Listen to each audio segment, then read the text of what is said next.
Buonasera e ben ritrovati con il TG Flash di New Sicilia, di seguito i titoli più importanti del pomeriggio. Arriva lo stop della regione siciliana al bando per le assunzioni degli autisti soccorritori del 118, una scelta che giunge dopo la decisione del PD di accendere i riflettori sulle presunte ombre del bando da 15 milioni di euro affidato dalla regione alla società interinale Temporary. Sulla gara l'ANAC ha avviato un procedimento di vigilanza di cui al momento si attende l'esito.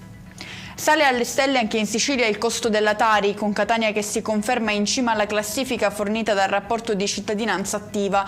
È doveroso chiarire, replica il comune etneo, come tale risultato sia l'esito di una pluralità di fattori e dinamiche strutturali.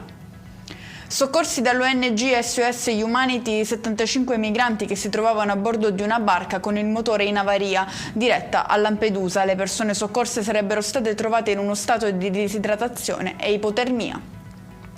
Sorprese a rubare della merce in un supermercato Lidl a Palermo per un totale di quasi 2.000 euro, identificati in quanto autori del furto 8 addetti alle pulizie. Chiudiamo con il meteo. Domani in Sicilia si alterneranno piogge e cieli sereni con temperature probabilmente non superiori ai 22 gradi, nessuna allerta da parte della Protezione Civile. E con questo è tutto, prossimo appuntamento domani alle 13:30. Grazie per averci seguito, buon proseguimento di serata.